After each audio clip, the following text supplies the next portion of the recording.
है जो अभी अभी सोकर उठा है। वो उठते ही अपना रेडियो ऑन करता है, लेकिन उसमें कुछ नहीं आ रहा होता। जैक को लगता है कि शायद रेडियो खराब हो चुका है। आगे वो अपने कुछ दोस्तों को फोन करने की कोशिश करता है, लेकिन उसका फोन भी नहीं चल रहा था। जिसके बाद वो तैयार होकर अपने ऑफिस के लिए निकल जाता है। रास्ते में वो अपनी कार पे पेट्रोल डलवाने के लिए एक पेट्रोल पंप पर रुकता है, लेकिन दुकान के अंदर जाकर वो देखता है कि कैश काउंटर पर कोई नहीं था। वो किसी को इधर उधर ढूंढने लगता है, पर तभी उसे किचन में से धुआं आता हुआ दिखाई देता है। जैक अंदर जाता है तो वो देखता है कि वहाँ पर कोई पानी उबालने के लिए रखकर पता नहीं कहाँ चला गया है। वहीं पास में ही एक टॉयलेट का दरवाजा अंदर से बंद था, तो जैक को लगता है कि अंदर कोई तो जरूर होगा, लेकिन जब वो उसके अंदर देखता है तो वो भी खाली होता है। फिर जैक उस जगह से थोड़ा आगे जाता है और देखता है कि पिछली वाली सड़क ही नहीं बल्कि इस सड़क पर भी कोई नहीं है। अब जैक को थोड़ा अजीब लगने लगता है, लेकिन फिर वो सोचता है कि चलो ऑफिस जाकर देखते हैं, वहाँ पर कोई ना कोई तो मुझे मिल ही जाएगा। फिर थोड़ा आगे जाने पर उसे घर में कुछ मूवमेंट होती हुई दिखाई देती है, तो जैक तुरंत अपनी कार रोककर उस घर में चला जाता है। वो दरवाजा खटखटाता है पर कोई भी दरवाजा नहीं खोलता। आखिर में परेशान होकर जैक कांच तोड़कर अंदर चला जाता है। वो देखता है कि घर तो पूरा खाली पड़ा है और किचन में पानी का पाइप टूटने की वजह से पानी लीक हो रहा है। जैक उस पानी की सप्लाई को बंद करता है और उस घर से बाहर निकलकर अपने ऑफिस की तरफ जाने लगता है।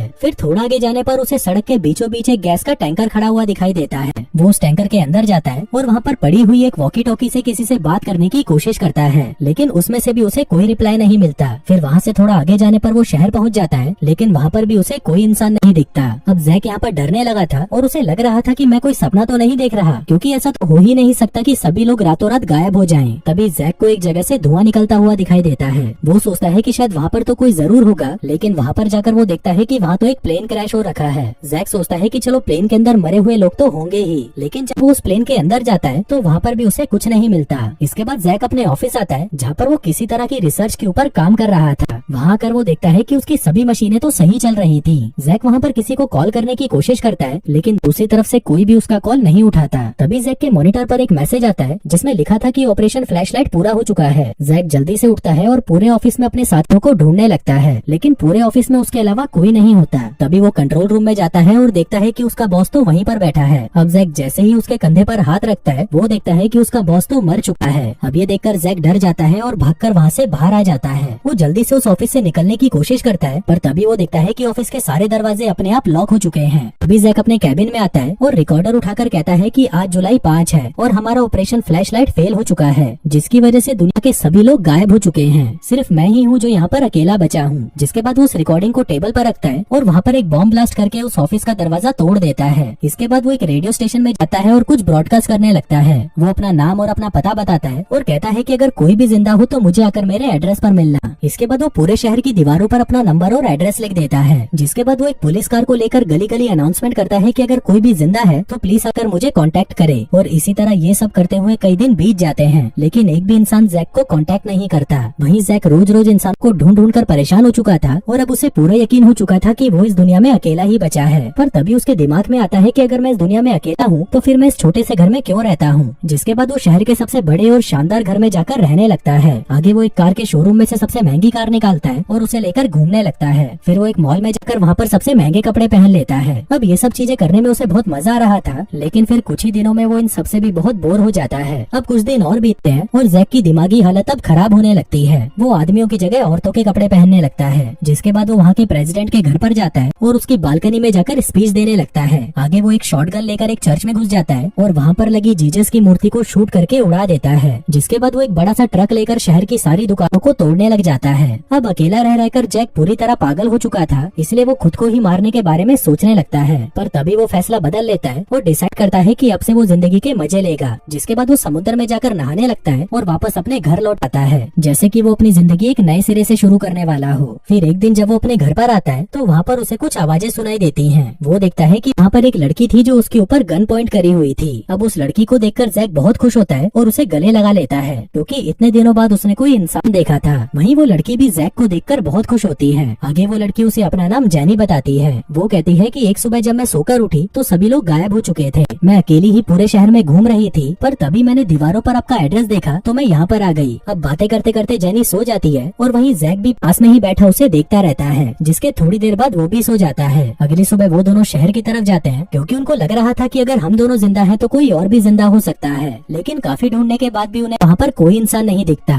फिर ऐसे ही एक दिन जैक जेनी को अपने एक एक्सपेरिमेंट के बारे में बताता है कि हम वायरलेस एनर्जी बनाने की कोशिश कर रहे थे, लेकिन उस एक्सपेरिमेंट में हम फेल हो गए और मुझे लगता है कि शायद इसी की वजह से सभी लोग गायब हुए हैं। अभी सुनते ही जेनी डर जाती है और वहाँ से चली जाती है। अब ऐसे ही कुछ दिन और निकल जाते हैं और अब जैक और जेनी एक दूसरे के करीब आने लग गए थे। आगे वो दोनों बाहर आते हैं और अपनी पसंद की वो सारी चीजें करते हैं जो वो हमेशा से करना चाहते थे। फिर एक दिन जब जैक कहीं पर जा रहा था तभी उसके रास्ते में एक ट्रक आ जाता है। जैक अपनी गन लेकर उस ट्रक के पास जाता है तो उस ट्रक में से एक आदमी बाहर निकलता है जिसने मास्क पहना हुआ था। वो जैक पर गन पॉइंट करता है और उससे पूछने लगता है कि तुम कौन हो, तुम जिंदा कैसे बचे और क्या तुम अकेले हो। तभी जैक भी उसे झूठ बोल देता है कि हाँ मैं अकेला हूँ। अभी सुनकर वो आदमी अपना मास्क उतारता है और जैक से कहता है कि मुझे तो लग रहा था कि इस दुनिया में सिर्फ मैं ही बचा हूँ। पर तभी जैक की वॉकी टॉकी में जेनी की आवाज आती है, जिसे सुनकर वो आदमी कहता है कि ये आवाज कहाँ से आ रही है। अब जैक उसे सब कुछ सच बता देता है कि मेरे साथ एक लड़की है। अभी सुनते ही वो आदमी कहता है कि मुझे भी अपने साथ ले चलो। आगे घर पहुँचने पर वो दोनों जेनी को देखते हैं जो कि एक बहुत ही सुंदर ड्रेस पहनकर वहाँ पर खड़ी थी। तभी वो आदमी उन दोनों के पास आकर उन्हें गले लगा लेता है और कहता है कि अच्छा है अब मैं अकेला नहीं हूँ। जिसके बाद वो उन्हें अपना नाम हैप्पी बताता है। अब वो तीनों एक साथ बहुत खुश रहते हैं और साथ में घूमते फिरते रहते हैं। फिर एक दिन वो तीनों एक जंगल में कैंपिंग करने जाते हैं। तभी हैप्पी उन्हें बताता है कि एक बार मेरे और मेरे दोस्त के बीच में लड़ाई हो गई थी और उसने मुझे इतना मारा था कि मुझे लगा मैं मर चुका हूँ, पर जब मुझे होश आया तो मेरे आसपास कोई नहीं था और तब मुझे पता चला कि मैं इस दुनिया में अकेला बचा हूँ। तभी जेनी कहती है कि उस दिन मैं बाथरूम में हेयर ड्रायर यूज कर रही थी, तभी मुझे जोर का एक झटका लगा और मुझे लगा कि मैं मर गई, लेकिन जब मुझे होश आया तो सारे इंसान गायब हो चुके थे। तभी जैक कहता है कि मैंने भी उस रात ऑफिस में हुई एक लड़ाई से परेशान होकर नींद की गोलियां खा ली थी, लेकिन फिर सुबह उठते ही मैं इस दुनिया में अकेला ही बचा था। फिर उसी रात जब ये सभी सो रहे थे तभी जेनी को बाहर किसी के गाने की आवाज आती है। फिर जेनी जब बाहर जाती है तो वो हैप्पी को वहाँ पर देखती है जो एक कब्र पर खड़ा होकर गाना गा रहा था। जेनी को लगता है कि इसको डिस्टर्ब करना सही नहीं है, इसलिए वो वापस आकर सो जाती है। अगली सुबह जैक अपने किए हुए एक्सपेरिमेंट की जांच कर रहा था, जिस दौरान वो हैप्पी और जेनी को साथ में जॉगिंग करते हुए देखता है। जेनी उससे पूछती है कि तुम्हारा फ्रेंड तुम्हें मारना क्यों चाहता था।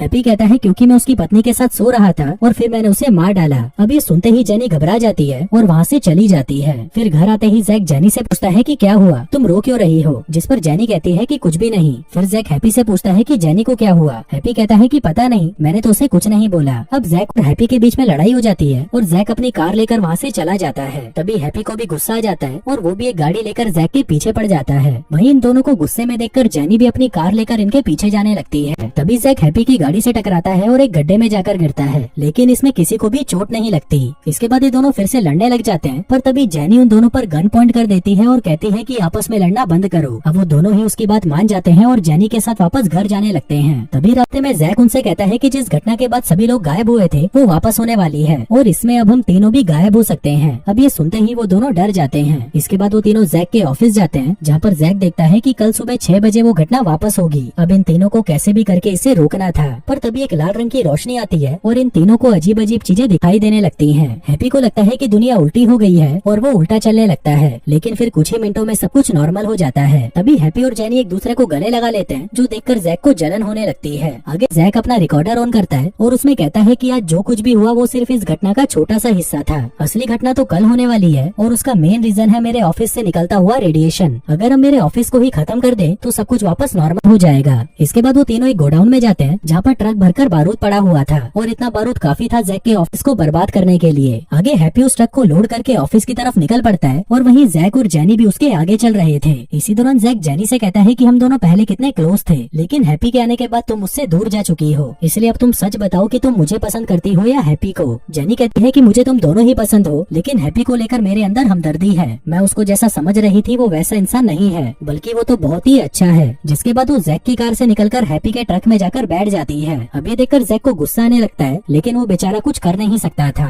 पर तभी जैक देखता है कि उसके रेडियो में अलार्म बज रहा है, जिसका मतलब था कि उसके लैब में रेडिएशन लेवल बहुत ज्यादा बढ़ चुका है और अगर ये लोग ट्रक को ऑफिस के पास भी लेकर गए तो ट्रक में पड़ा हुआ बारूद ब्लास्ट हो जाएगा और हैप्पी और जेनी वहीं पर खत्म हो जाएंगे। अब जैक जल्दी से ये बात हैप्पी को बताने की कोशिश करता है, लेकिन वहीं हैप्पी को लगता है कि शायद जैक को उससे जलन हो रही है, इसलिए वो अपना रेडियो ही ऑफ कर देता है। तभी जैक उसके ट्रक के आगे अपनी गाड़ी लाकर खड़ी कर देता है और उन दोनों से कहता है कि तुम लोग पागल हो गए हो क्या, अभी मेरे ऑफिस में रेडिएशन लेवल बहुत ज्यादा है और अगर वहाँ पर हम ट्रक लेकर गए तो तुम दोनों भी मर जाओगे। इसके बाद वो दोनों ऑफिस के दूर एक टावर पर जाते हैं, जहाँ पर जैक कहता है कि मुझे शहर जाकर कुछ सामान लाना होगा, जिससे हम इस ट्रक को बिना किसी ड्राइवर के ऑफिस के पास पहुँचा दें। जो कहकर वो उन दोनों को वहीं छोड़ देता है और खुद कार लेकर शहर की तरफ चला जाता है। उधर हैप्पी और जेनी से अब कंट्रोल नहीं हो रहा था, इसलिए वो दोनों वहीं पर इंटीमेट हो जाते हैं। फिर थोड़ी देर बाद जब वो दोनों बाहर देखते हैं तो वहाँ पर जैक होता है, जो खुद ही उस ट्रक को ऑफिस के पास ले जा रहा था। दरअसल जैक इस सब का जिम्मेदार खुद को मानता है और उसको लगता है कि उसी की वजह से सभी लोग मारे गए, इसलिए वो अपनी जान देकर हैप्पी और जेनी को बचाना चाहता था। इसके बाद वो उस ट्रक को सीधा अपने ऑफिस में घुसा देता है और तभी वहाँ पर एक जोर का ब्लास्ट होता है। पर तभी उनको वो लाल लाइट फिर से दिखाई देती है और हम जैक को देखते हैं, जो वहाँ से कहीं और आ चुका है। वो देखता है कि वो एक बीच पर है और उसके आसपास कोई भी नहीं है। और दोस्तों, इसी के साथ ही ये कहानी यहीं खत्म हो जाती है।